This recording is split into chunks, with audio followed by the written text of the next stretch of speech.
So we regularly conduct research across our different brands. We talk to candidates and recruiters very regularly and put out some insights that we think are helpful to companies to put into context how difficult it is to hire the right talent right now.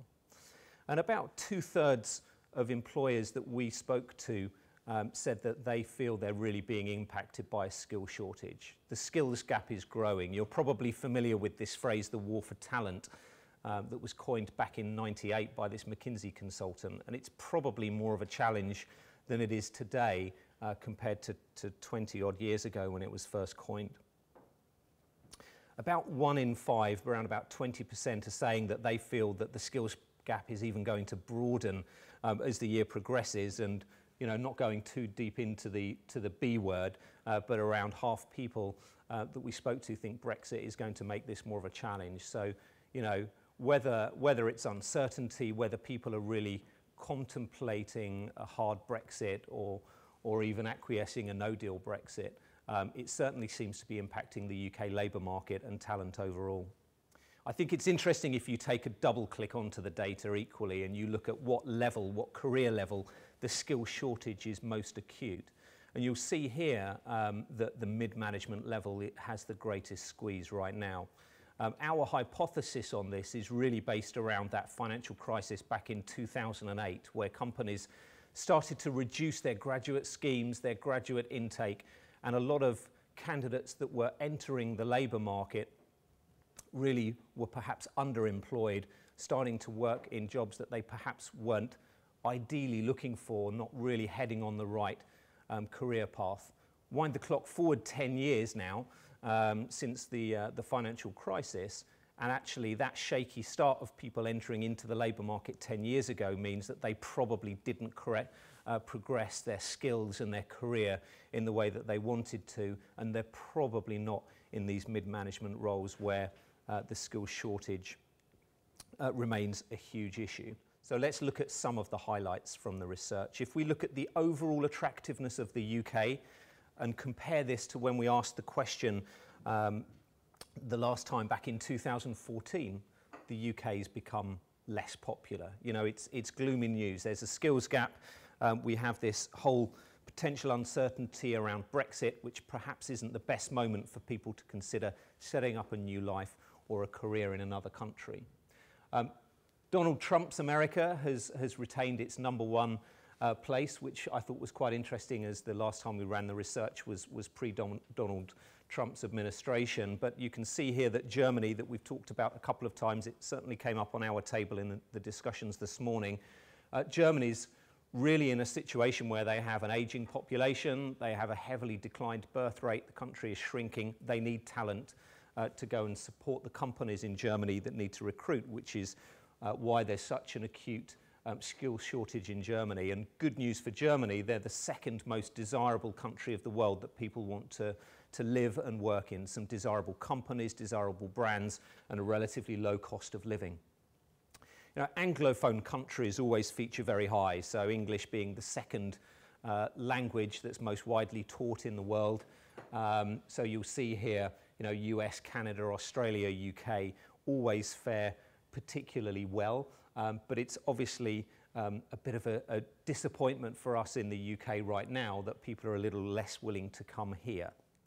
If you take a double click on actually the occupational fields that selected UK above 5th place, there is some good news. So if you look at the labour market that we have in the UK, I don't know whether any of these occupation fields resonate with each of you, but certainly I think there's a good makeup there of people that want to come into the UK and the skills that we need. So these are the top occupation fields: the legal sector, media, marketing and communications, science and pharmaceutical, IT technology, and consulting was certainly the 6 top fields of people that want to come to the UK.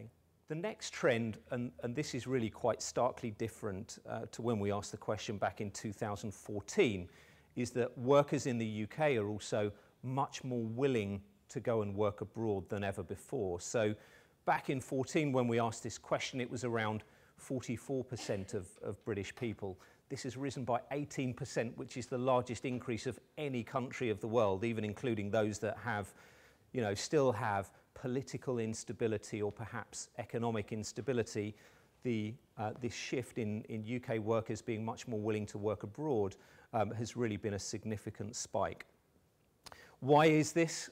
It's a very good question. It could be driven partially by expatriates that are looking to go and work in another country or perhaps returning to where they originated from. But this is something that we really should be aware of from a retention point of view. People are much more familiar with this notion of working abroad, and the UK is marginally above the global average, that reduced very slightly since the last time that we asked this question. So we really should be aware of this in terms of retention.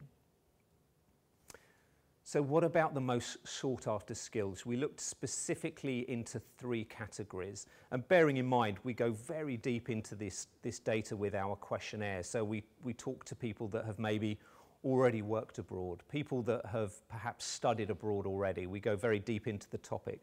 But if we look at these 3 fields, and near unanimous 86% of people said that they were very willing to go and work abroad. Young, we deemed as people 30 years of age and younger. People that are highly educated, so those with a postgraduate degree, and people with expert digital skills. And these 3 areas are the most highly motivated to work abroad today. Where do our UK residents want to work abroad? I mentioned earlier on about Anglophone countries. Australia managed to take #1 slot. It was the US last time that we asked this question.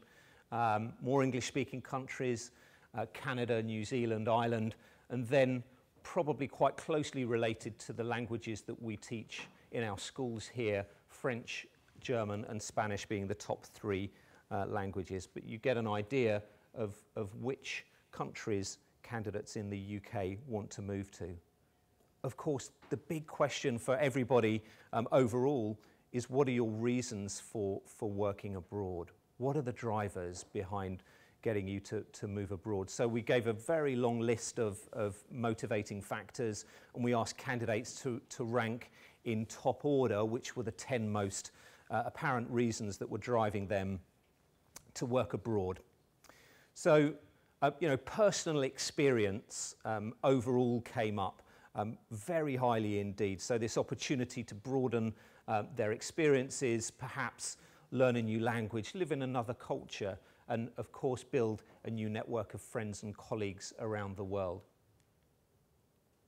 Secondarily, financial matters became far less important. Actually, financial remuneration is way, way down on the list. Salary is not a driver. This old notion of people wanting to work abroad, people wanting to pay less tax, perhaps live in a country where the cost of living is lower. Actually, that's not really apparent in this survey anymore. People are looking for much more. And only standard of living overall is 5th. So, as countries, we need to think about provision of education, our transport infrastructure, and of course the working environment. I think the really important facets that we see here, again, are not really directly related to financial compensation. So as companies, as employers, as recruiters, I think this is really good news actually, that company culture, what we ask our managers and directors and leadership team to portray and build as what's important to our company doesn't necessarily have to cost large sums of money. It's more about attitude and opportunity. Work-life balance came up as #1, so perhaps the notion of working from home once a month or once a week, if you can offer that in the role that the candidate is doing. Having a great relationship with your colleagues and your boss. This is all something that we can easily achieve with a relatively flat management structure and having an open door policy. And interesting, being even more important than salary, being appreciated for what you do. So we're not really talking about expectations of a strong annual bonus or performance appraisal that's related to pay. We're talking about telling our people that you're doing a really great job, you're doing meaningful work, and giving the opportunity perhaps to have an interesting workload as well. So, you know, the opportunity to collaborate with other departments. You look at what Google are doing and how they let people select one day a month where they're going to work in a completely different function on a completely different project within the organization, but really fostering those opportunities of great collaboration among your departments.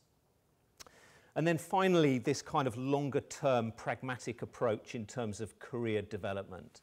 Lifelong learning, you know, this notion that people will have more than one career in their lifetime. They're willing to reskill and retrain as they develop their career for the long term.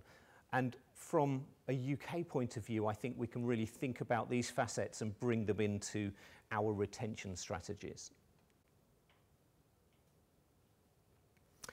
And then finally, all of these kind of hygiene factors about the stability of the company that we're going to work for, the employer brand, the perceived security of that industry, that company, and the values, perhaps corporate social responsibility of that employer, again being more important than the salary that people want to earn. So you can see the world of work is significantly changing, and so are the preferences that people are looking for. So of course, the UK labour market is changing significantly. The skills gap is obviously continuing with a pace, with record low unemployment, with net migration to the UK starting to change. You know, the whole perspective of our labour market is in a slightly different place now. You know, why has the UK become less popular? Well, it's very clear. If we look at some of the countries, particularly the EU countries, where people have selected the UK as their #1 destination. I'm talking about countries like Denmark, Poland, Romania, Spain, that had all selected the UK as their #1, now put it in 5th place, and their #1 is Germany.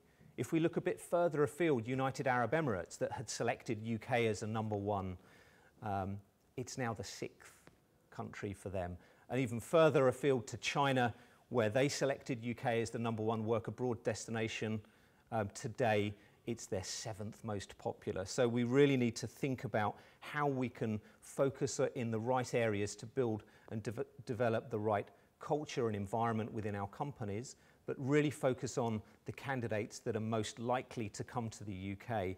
And they're certainly in the area of more skilled migration. So when we look into things like education level, I've shown you some of the occupational fields, but it's definitely skilled talent that wants to come to the UK, which is certainly a risk for other sectors, perhaps health and social care being a good example. You know, the service sector, manufacturing, for example, it's going to become increasingly a challenge for them. So hearing Sajid Javid talking about having a skills-based visa entry system to the UK rather than worrying about which country candidates come from, I think is absolutely the right discussion to be having right now. But of course, with every dark cloud, there is a silver lining. So we not only ask people which country they want to work in, but we equally ask people which cities they most want to work in. And I was both astonished and delighted that #1, again this time around, is London. So I know the comment was made a bit earlier that people don't want to work abroad, they're not interested in it. Well, you know, today in London and New York, both cities have more than 3 million foreign-born workers today. You know, these are seen and perceived as multicultural environments and welcoming to visitors to come and live and work in the country. And that's very much what Sadiq Khan was echoing when he retweeted our research that London's open for business, irrespective of what's happening on a political scene.